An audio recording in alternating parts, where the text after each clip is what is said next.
with a little fox trying to chase a frog. While chasing the frog, he accidentally slips and is now clinging onto the edge of the cliff. Seeing that the fox is about to fall, a young boy quickly ran over to help the fox and bring it back to safety. But right after he pulls him up, he also tripped over on the rocks and is now holding onto the brink of the cliff. The fox tries to pull him back up using his paws, but his sharp claws scratch his hand, making him lose his grip, and unfortunately he can't hold on any longer and falls to the ground. The fox quickly rushes down to help him, but he's not moving, and the fox starts crying and sheds a tear for him, and stayed with him on the side of the road. The movie then cuts to 500 years later, where a tribe of fox spirits who are in human form all gather to participate in an exam held by the leader, who is the legendary nine-tailed white fox. They all arrive here one by one, at the invitation of the nine-tailed white fox, and were all invited, except from one of the foxes named 13 by, who is the main protagonist of the movie. Everyone shows their stone ticket to the commander, but Bai doesn't have the correct ticket, and thus making him ineligible to get in. All the others start laughing and call him a half-breed fox and insult him. However, Bai is still curious and wants to find out what's going on, so he finds a way to sneak in. Once the ceremony begins, the white nine-tailed fox transforms into an old man, who is the leader of the fox spirits, and welcomes everyone to the gathering. The leader explains that today will be the day they'll learn how to become an immortal nine-tailed fox. But first they must understand the souls of elixirs. After, the older students who have already got an elixir begin to explain to the leader about how they managed to obtain their first elixir. Elixirs are something that every fox must obtain in order to transform into a fox with more than one tail, and the color of your elixir will represent your power. The only way to obtain these elixirs is from certain human bodies called the claman. But not every human has it, as they were provided by particular volunteers in the deserved time. So far, most of the students have only obtained the black elixir, which isn't very powerful. But one of the students, named Azzy, has managed to obtain the red elixir. She explains that in order to obtain the red elixir, she disguised herself as a human's wife and pretended to be ill and almost died. So the husband, who is her claman, willingly volunteered to give her his elixir. As a result, she gets appreciated by the master for her deceiving skills, and is now a five-tailed fox spirit. After, the leader announces that on the 15th day of the next month, there will be an opportunity occurring, which only happens every 1,000 years, which is to obtain the white elixir, which can turn you into the immortal nine-tailed fox, and you will become one of the first-class fox spirits. To take part in the quest for the white elixir, the leader calls upon the chosen young fox spirits to place their hand on the furnace, which will show them the symbol of their claman. So when they go back to the human world, they know what to look for. However, the furnace won't start up, because a fox spirit is missing from the group, and that fox is Bai. At this moment, Bai shouts out to the leader and begs to let him join. But instead they all begin to laugh at him, as he's known to just be a half-breed fox, without any true power as a fox spirit. The leaders don't want him to join, but the furnace begins to glow up as Bai approaches it, so he was eventually allowed to take part. Once they place their hand on the furnace, it reveals a mark on their hand which represents their claman. However, Bai doesn't receive a mark. He tries to do it over and over, but still nothing happened. But after some time, the furnace forced his hand onto the stone, and he received a mark. However, Bai's mark is incomplete, only showing a pair of long ears. At this moment, everyone leaves the ceremony, and Bai sits down with the leader, who tells him that his mark is incomplete and there's a good chance he will fail when returning to the human world, and adds that it will be very dangerous for him to take part in the quest to get the white elixir, and could result in him dying, as he is a weak fox compared to the others. Bai asks the leader why he's not like the other foxes, and then the leader explains to him that this is because in his past life he was originally an immortal fox from heaven, and born on the spiritual mountains, but he was exiled to this mundane world. But he's always been destined to be an immortal fox. However, the leader begins to laugh and told Bai he was only joking. He then reveals that Bai was the fox from 500 years ago, and told him he's just a half-breed fox who he found on the side of the road crying over a human boy. And when he saw this, he brought him to the spirit realm. He tells Bai that he's bound to fail the task because he's a half-breed fox, and warns him to be extra careful, as he could end up turning back into his original form when he first found him. Because of this, the leader gives Bai a special blade to defend himself, and right after, Bai pretends to hug the old man, but he done this for an opportunity to take the communications device from the leader, called the Wuxi. This device can help Bai find the elixirs faster, and works as a compass for information, but it can also talk to him, and the voice inside it is a girl called Wuxi, and told Bai to return the device, but he doesn't care to listen and still runs away with it. After Bai leaves, the co-leader shows some corpses to the leader and tells him that several of the foxes have been dying while trying to take their elixir in the human world. After seeing this, the leader begins worrying about Bai and the other foxes in the human world, so he orders the co-leader to watch over Bai during his quest. After, Bai goes to the human world and arrives at a small village where he's eating some food in a restaurant. There we see a young traveling scholar named Sai-jin, who is looking for his brother in the painting. Sai-jin goes around asking people if they have information about his brother, until he stumbles across Bai in the restaurant. However, Bai ignores Sai-jin when he approaches him, as he's not interested and continues enjoying his food, thus making Sai-jin leave. But while he's leaving, the Wuxi communications device tells Bai that his clanman is nearby, who has the elixir. The Wuxi reminds him of his mark on his hand, stating that the target must have long ears. So he starts searching around to see if he can spot the clanman. However, Bai gets distracted by an old man who is doing a presentation where he heals people from diseases. He uses some kind of magic and has several demon souls in the paintings. The elder cuts the leg of the demon painting and uses the blood from it to cure the boy.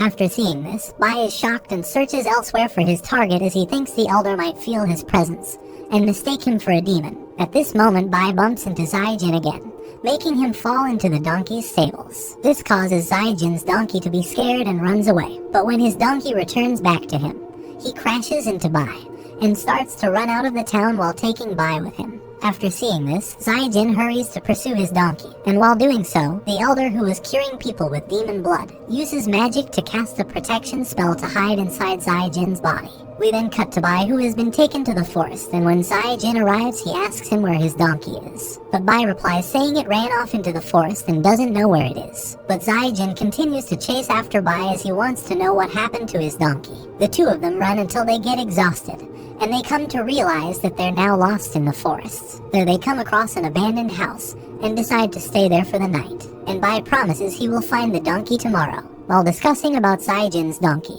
it reminded him about his mark, which has the long ears, so he now figures out that Sai-jin is his target. After that, the two of them stay in the house together for the night, and they get to know one another. Bai comes to realize that Sai-jin was traveling to the capital city to take the imperial exam to become an official. So Bai tries to make friends with Sai-jin, saying he will accompany him along the way to the city, and they can take the exam together. However, Sai-jin is still angry with him because he lost his donkey. Sai-jin explains to Bai that the donkey belonged to his older brother Daoran, who went missing, and explains that his brother went to the city to take the exam a long time ago, but never came home and is now missing. Later that night, Bai has enough reason to believe he's the one with the white elixir, and is ready to kill Sai-jin. However, right at that moment, the co-leader who was sent by the leader suddenly appeared, and warned him about the right way of obtaining the elixirs, which is to get the human to volunteer to give it up out of love or respect for you. It explains how instead of killing him, he needs to gain his friendship and loyalty. The co-leader told him he can start by finding his beloved donkey.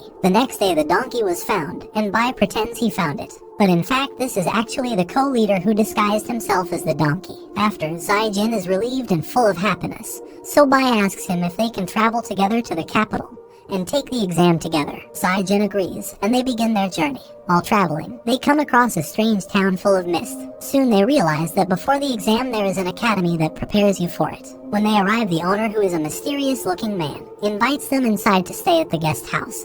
There they see many others who are also taking the prep to prepare for the exam. Later that night, Sai-jin heard some noises and wakes up, and when he goes outside he sees a small frog. The small demon frog lured him out and was laying gold nuggets on the floor. Sai-jin follows the gold until he saw the guest house owner, who told him to look into the pond.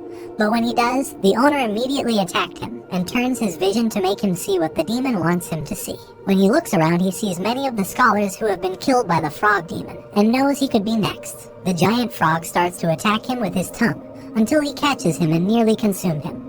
But luckily Bai shows up just in time to save him. Even though Bai tries to save him, the frog demon is too strong, and they aren't a match for the giant toad. At this moment, Bai decides to sacrifice his life for his friend Sai-jin, because one death is better than the two of them. After, a shocked Sai-jin manages to escape, but we learn that the demon frog is actually a friend of Bai's, and they plan this all out to make Sai-jin scared, so he will give his elixir to him voluntarily. They think the plan worked. However, Sai-jin suddenly came back, and instead of giving up his elixir in exchange for Bai's life, he instead tries stopping the demon frog and attempts at saving Bai. When they see Sai-jin heading back over, he told the owner to transform back into the giant frog, and Bai hides back inside and acts like he was really eaten by the toad. This time, Sai-jin has a flaming torch and many bombs and threatened the demon frog. Zai-jin explains how he will die with Bai if he doesn't spit him back out. Meanwhile, the frog tries to absorb him using a gasp of wind.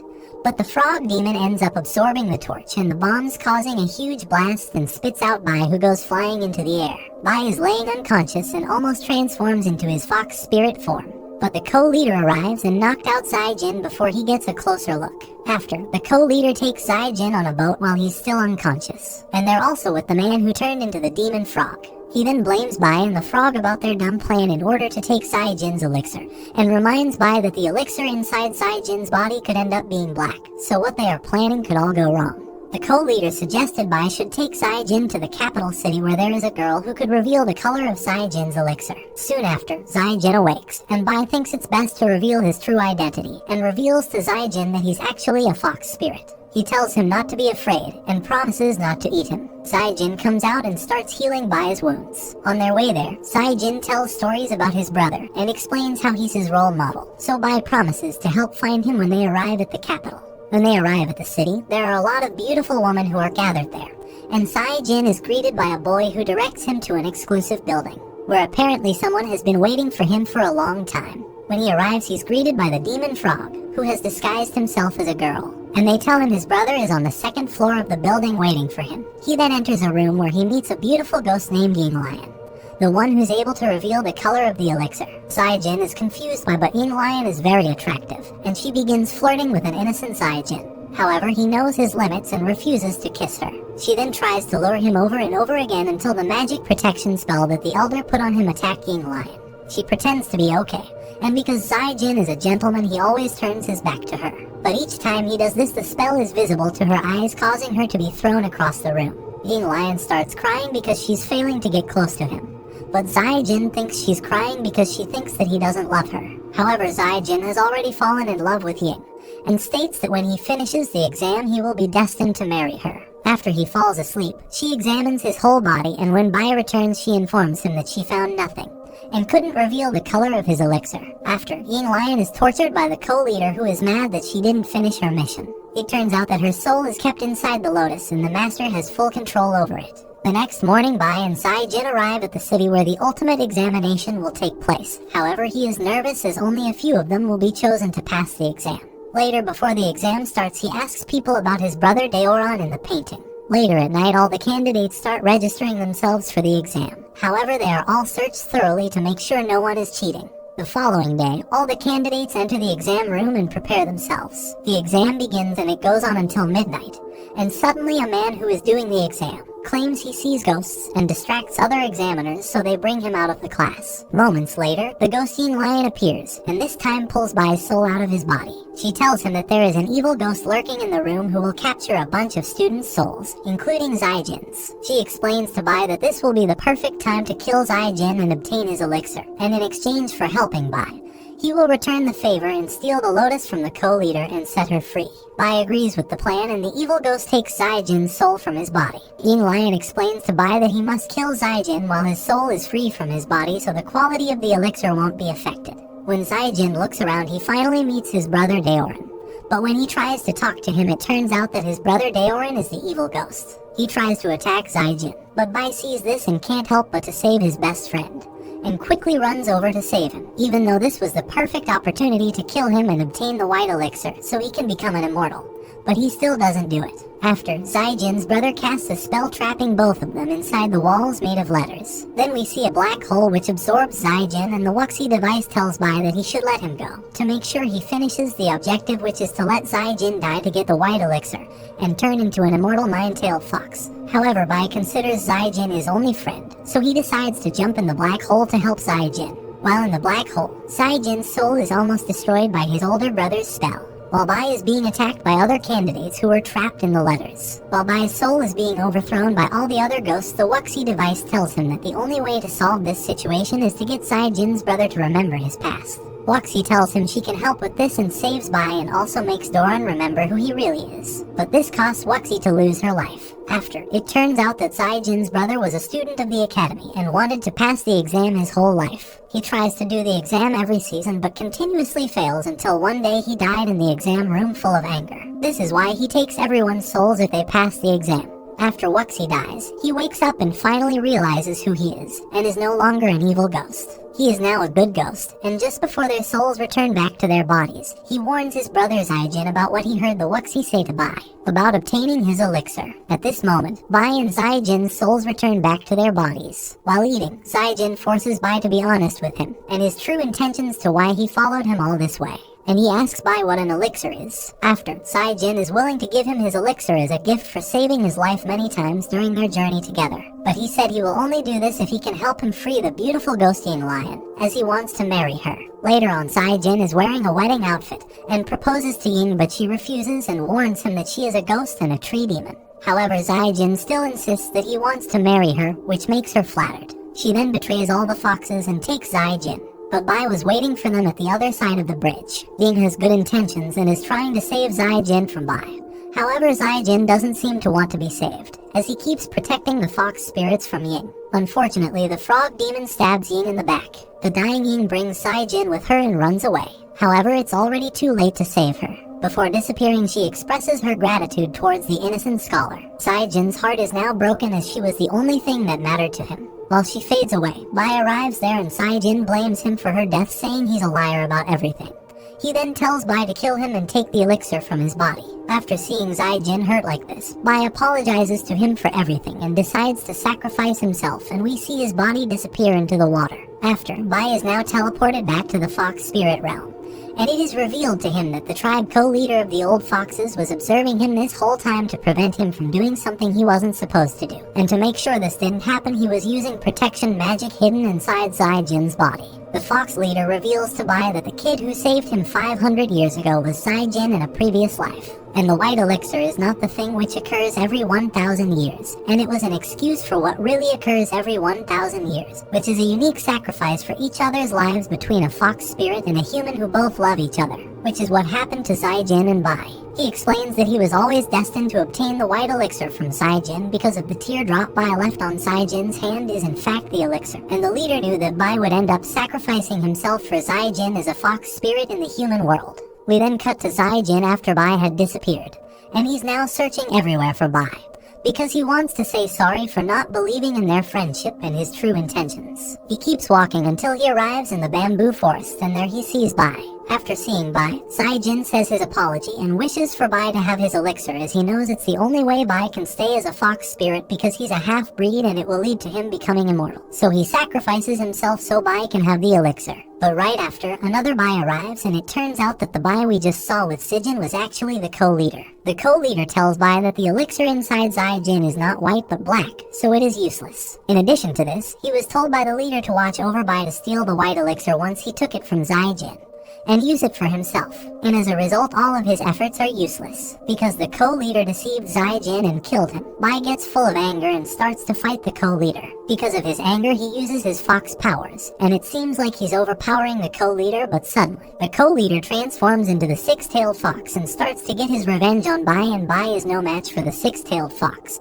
And to finish him off, he uses one of the tails to stab him, causing him to stay lying on the ground. Before Bai dies, he touches Zaijin's elixir, which made him have flashbacks of everything they went through in their journey together, and immediately this changed the color of the elixir from black to white. And a beam of light shines down from the sky and went inside Bai's body, turning him into the immortal nine-tailed fox. Now Bai has the godlike powers and attacks the co-leader's six-tailed fox. While fighting, the co-leader now has trouble against Bai as he is too strong, and he has no chance against the nine-tailed immortal spirit, as Bai is now the first-class fox. Bai continues to fight with the co-leader, even ripping off one of his tails, bringing him down to a five-tailed fox. At the end, he almost killed the co-leader, but he remembers everything Zaijin told him, that he would be the best among the immortal foxes and a good one. He knew Zaijin would want him to do the right thing, so he decides to let him go. After that, we see Bai reveal the nine tails and soon fades away. We then see Zaijin back in the bamboo forest, who has woken up, but doesn't have any memory about Bai or anything that just happened.